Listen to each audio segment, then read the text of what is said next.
Hi, and welcome to today's episode of the AI Futures podcast series, where we're bringing you some of the world's best thinkers and leaders from the world of AI. Today, I'm delighted to have with us Anne Neuberger, who served as the Deputy National Security Advisor for Cyber under the Biden administration. We're happy to have her here at the summit, and I'm excited to be in conversation with you, Anne. Welcome. Thank you so much. It's fantastic to be here. You feel the energy in the air. So I'm glad to have this conversation. Yeah, no, I think the summit has been, it's been a huge summit. I think we've had participation of hundreds of thousands of people, and I think the energy is palpable.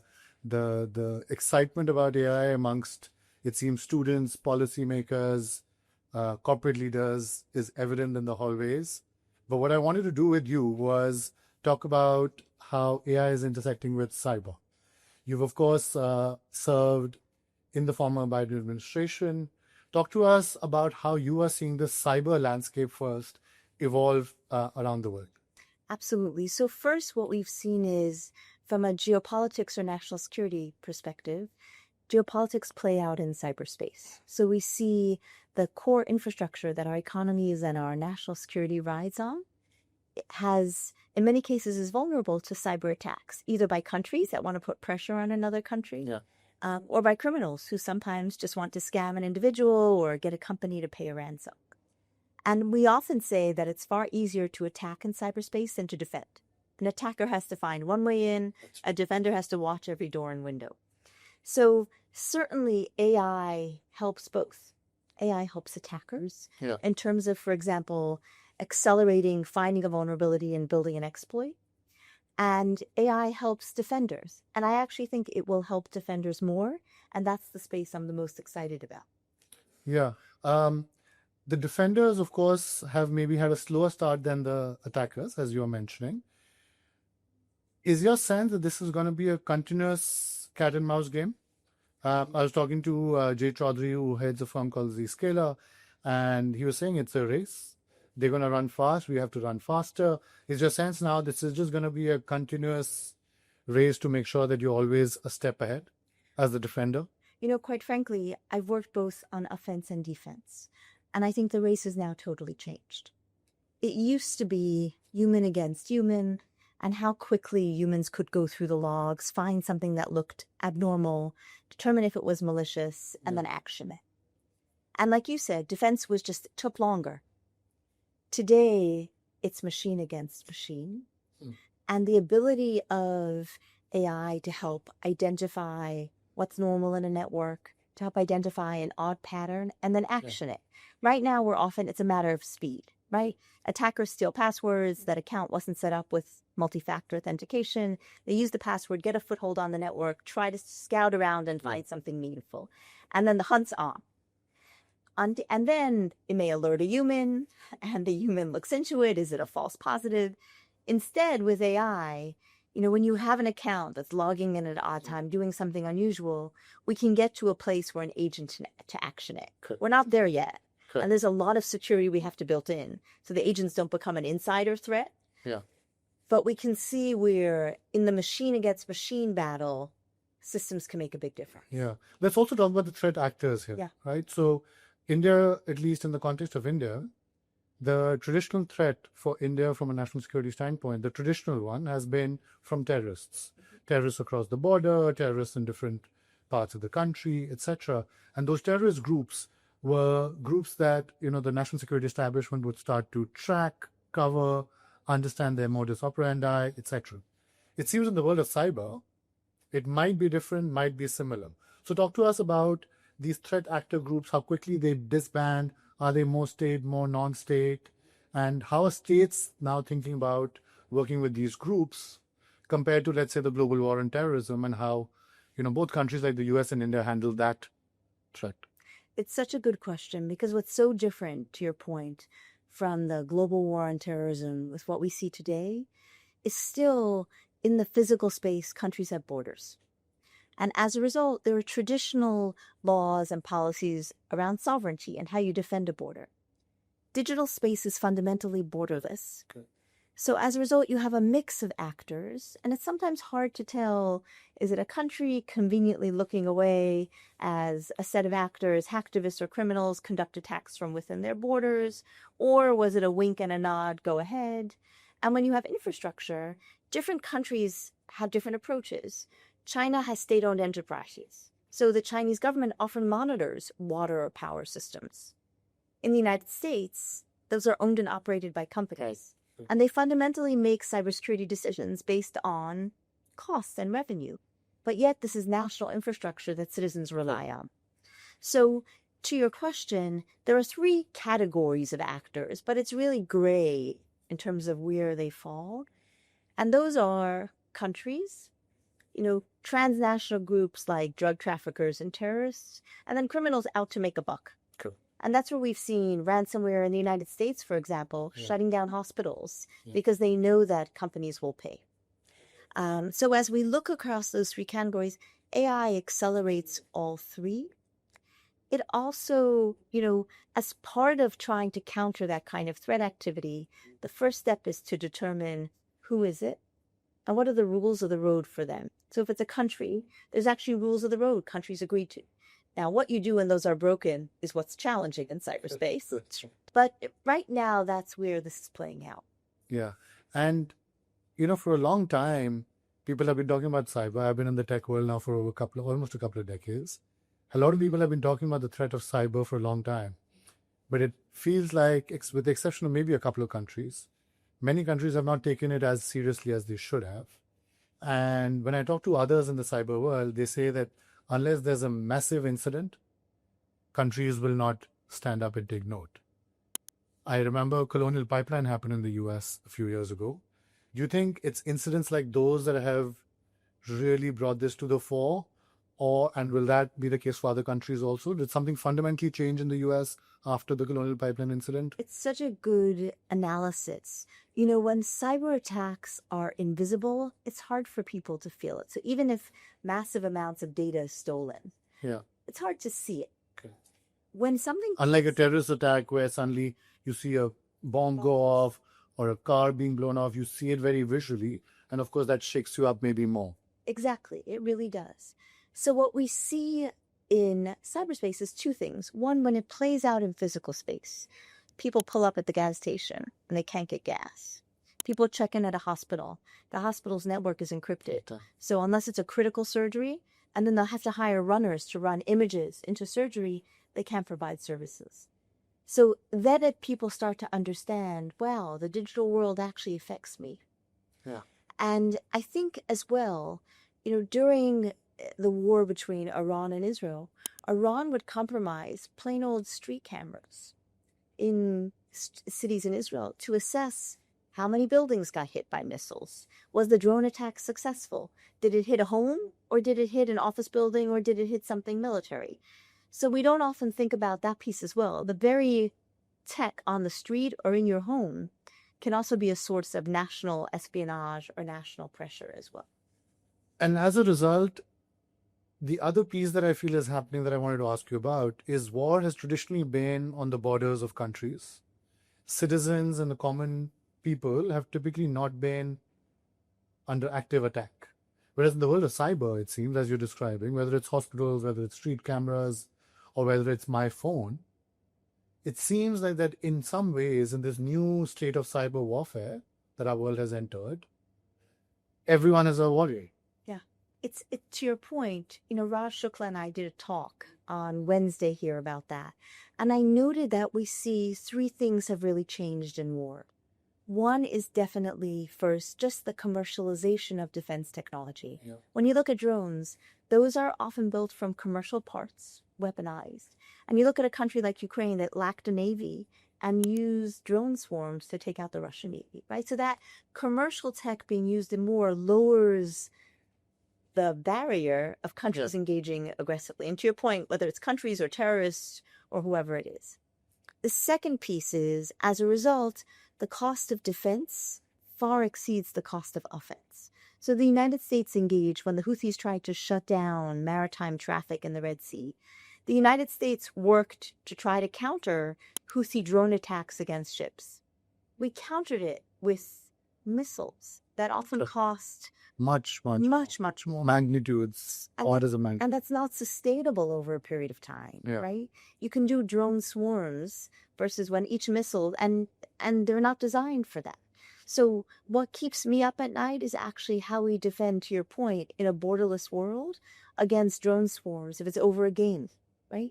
The cost of that defense and how we think about electronic warfare and making that more commercialized and so that we can actually defend against this is key. And then the third part, I would say, is the role of AI in war, right? So we've seen that evolve. In some ways, it can make potentially war more precise because we struggle sometimes with terror groups hiding among civilians. You know, how do you identify which is which? And by patterns of behavior or communication, potentially that can get better. On the flip side, AI can help a set of drones communicate or based on geographic assessment, determine where they're going. So they don't need a connection back home, which is typically the way we disable them from a defensive perspective. So those three factors coming together have really changed war across the commercialization. But how do you start to protect citizens, right? So for a country like India, where we have 1 billion plus people, everyone has devices today. The US has over 300 million people with devices again. If citizens start to become the targets through the devices they are in, is that something that you feel policymakers are spending enough time on? Everyone seems to be talking about the systems and the infrastructure, the critical infrastructure, but are we talking enough about the regular citizens, regular phone-carrying citizens who could also become the carriers of some of these attacks? Not enough, because what we essentially have is from a national perspective, we want to ensure that a citizen knows that when they turn on their light switch or they turn on their water, the light will go on and the water will be clean. If it's in those are increasingly digital systems. So the United States, for example, we had a good collaboration with India, bringing our experts on energy systems to work with Indian experts to think about how do you secure an energy system, particularly energy systems that are getting more inputs from a person's home, from the solar panel on their roof, right? Every time there's an entry point, that's an entry point for good and for bad. And in many ways, that's a good example of what's expected out of a solar panel. So you can really whitelist and narrow and only allow for that. But sometimes these systems are not designed in that way from the beginning. That's one thing that I think is exciting about AI, in that you're seeing now from Google, from OpenAI, from a number of companies, the ability to look at a set of code and automatically find vulnerabilities and patch them. So I'm hopeful we'll have more secure code generation, which can help us in that case. Yeah. Let's also talk about the private and public cooperation here, right? So I think one of the key things in against cyber is that maybe the biggest capabilities lie in the private sector. Biggest capabilities possibly for defense, but also possibly for defense, especially countries that have large tech firms like the US does, now China does, many other countries do. I remember that there was a lot of attempt after Clone Pipeline, but also some of the other attacks in the US and elsewhere, that we've got to have the private sector be a lot more transparent about when something has happened, right? And share that information with the government. That seems to be now a standard practice. But in your experience heading up cyber in the US, what were some of the lessons you've learned that could apply to countries like India and elsewhere about how to ensure that the private and the public sectors here are actually cooperating on the cyber front? I will answer that, but first I will say there are things the United States can learn from India. So please share both. Every time I come here, I am struck by when you have digital infrastructure, everything begins, whether it's in cryptography or in tech, with a root of trust. Yeah. And the way the Aadhaar system is a foundational system for a root of trust in the country, right? In the United States during COVID, we had tens of billions of dollars in fraud. Why? We mailed checks to people's That's right. There's no way to validate that other than people's integrity. Here in India, you have a national database of people's identities, and you can deliver and validate that they're getting it. And how important is that the person who needs it actually gets it? Those are national level decisions to say, we will build sovereign infrastructure. And then when you think about DPI's infrastructure, right? The actual, that you can do secure transactions here without a transaction cost. In the United States, we grapple with some of the risks of crypto, and the way it's used in many cases by criminals to facilitate cross-border rapid transactions. Well, if there's no transaction costs, you've removed the argument of it, right? So I will say that the core work, and then, I went to see a particular effort yesterday regarding contributing power to the grid and pulling down power from the grid and a national system potentially there as well. That core infrastructure is very exciting because it enables secure transactions. And it's foundational to public-private cooperation too, because it's creating an easy, free stack for companies to use and build on. I think beyond that, when you have companies owning and operating infrastructure, what you need is them having a common picture of threat and a common picture of impact of that threat. So when we know that service members deploy from a particular airport, and we know that another country in a period of crisis might want to delay that deployment, clearly a cyber attack on that airport would be a tool to do so. So it should rise to the top of public-private efforts to both ensure it's secure, simulate different attacks before the attack happens, and then use that to keep it secure. Let's also now talk about international cooperation. Right? If you started to talk about what the US could learn from India, what maybe India can learn from the US, cyber has been a space where an international treaty or some kind of rules of the game have been hard to come by when cyber actors are using this as almost like guerrilla tactics sometimes, especially countries that have a disproportionate weakness somewhere. They want to use cyber, leverage it. Is your sense that a cyber treaty can be achieved in our world? I'll be frank, it actually exists. There's a UNGG convention that countries, including India, the US, Russia, China, all sign, all UN members, regarding a set of rules of the road for cyberspace. It includes things like if one country goes to another and says there was an attack coming out of your IP space, countries have an obligation to do due diligence. So that exists. The challenge is enforcement and consequences. So one of the efforts I was proudest of when we served in the White House was establishing the Counter-Ransomware Initiative. I want to note that India was a founding member. We had essentially 6 founding countries with the United States, and India led, we teamed as a large country with Lithuania. So we had large and small on, for example, national level, how do you do training? How do you do threat hunting in that way? And the reason that was important is because in order to really make the treaties make cyberspace more secure, first, we want countries to operationally be able to learn from each other. So if a hospital is hit in one country, you want the indicators to be shared so that all hospitals are protected. So the work that got done, both on operational partnership, countries sharing, in that case, was working to counter ransomware attacks, which are often facilitated by crypto payments. So it was how do you put in place anti-money laundering and rules for virtual asset service providers. And finally, and most importantly, quiet policy discussions to say, how do we put in place consequences when a country breaches the treaty, right? And one of the most interesting sessions we did was actually a UN Security Council session on cyber attacks against hospitals. We had the World Health Organization brief on the global impact and said, how do we start enforcing the UN treaty so that if a country is hit by criminals in another country, that second country actually has to investigate it and bring them to justice. And I think some of that work is the hard work of on-the-ground partnership. That is the implementation that's where real progress is needed. I want to look back at your time and talk to you about, to ask you to reflect. What are some of the things that you're most proud of while you were serving that you managed to get done? And what are some things that you hope will get done in the coming years? It never feels like enough gets done. I think to your point, 3 things I would point to is one, I mentioned the International Counter-Ransomware Initiative. Started from nothing, grew to 70 countries. And it was a way to lift up capability around the world. And it wasn't just the big countries helping the small ones. India had a malware cache, a malware repository it made publicly available so that countries could see, is this known malware something new? How do you defend against it, right? And I love that, when each country can contribute and learn from each other. In that way, it was terrific to see the UAE and Israel partnering on an effort to leverage what they knew about threat indicators. So that's, we had Singapore and the UK partnering on countering crypto attacks. So that was exciting to build that partnership on the ground.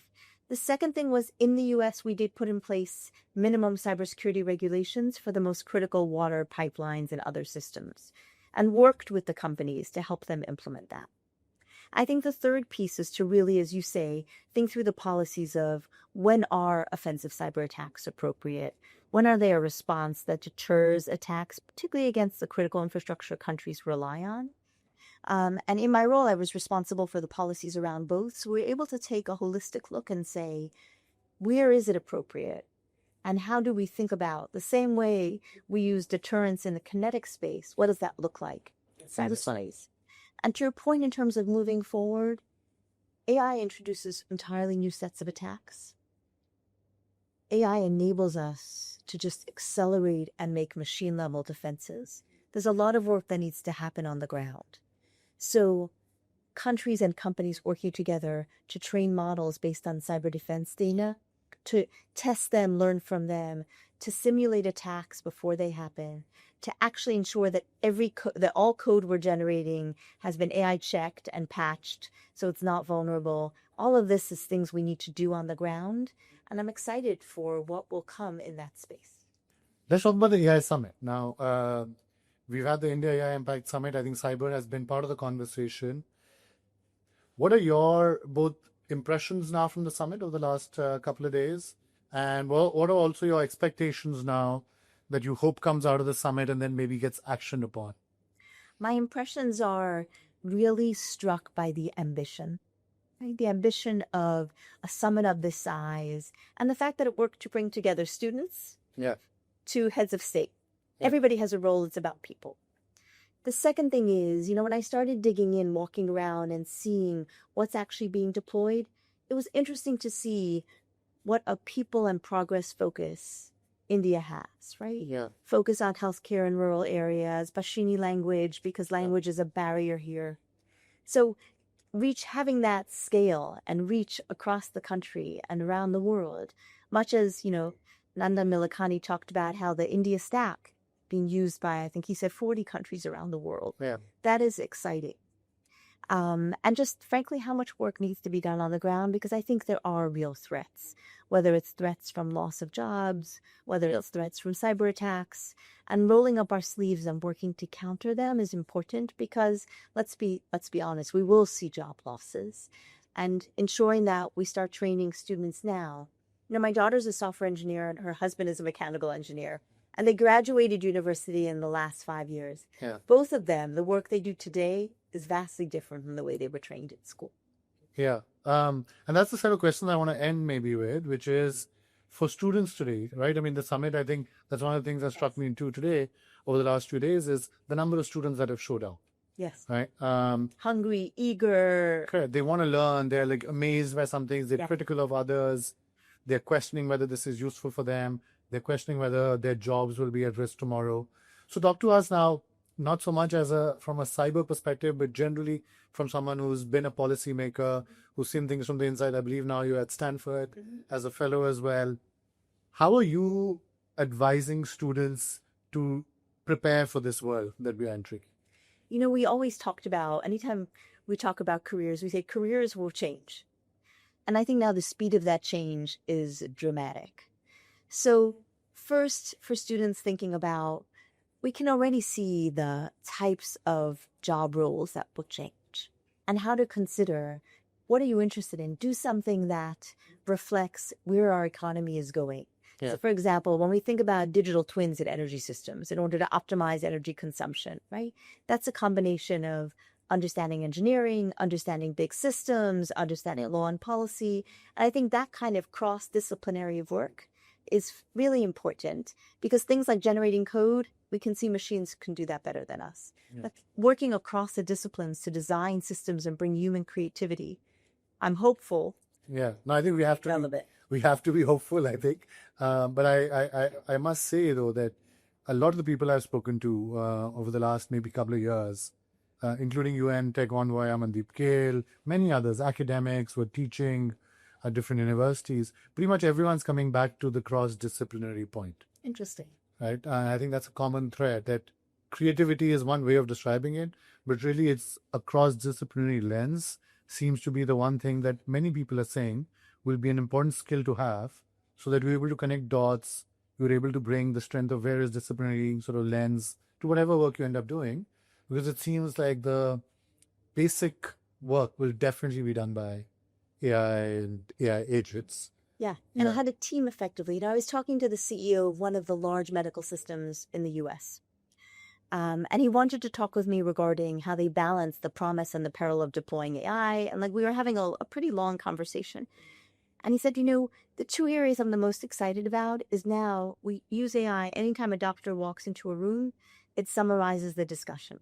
And actually, it's better than the records of a harried doctor running to the next one. That's right. And then he talked about nurses. We always have a shortage of nurses, which of the care can be done in different ways. And then, of course, this feels like drug discovery, but we also talked about some of the risks, right? The risks of privacy, the risks of agents taking things on, the risks when people start to rely on it and don't challenge the results and don't say, is this explainable? Yeah. And I think that's on us too, right? We control AI. Yeah. No, absolutely. We should, at least. And hopefully the fears that, AI will become too hard to control or out of our control is something that we have to prepare for today. Yeah. We end every podcast and with 2 quick questions, which is a book that you'd recommend for people who are listening in. And it doesn't have to be from the world of cyber, but it can be. But it can be really any book. And podcast guests that you recommend we have. I love that. So a book I recommend, I'll actually, one in a close run up, is Geniuses at War. It's the story of the individuals who built the first Turing machine, Alan Turing, during the Second World War. And what was so interesting to me was it was a ragtag bunch of people, some trained, many didn't, working together because they really believed they could build something that could change it. It's always personally meaningful. My grandmother was in a death camp, so the fact that they were able to shorten the war may be the reason I'm here, right? That's right. So, but that vision of people who just, all different backgrounds coming together to create something was remarkable.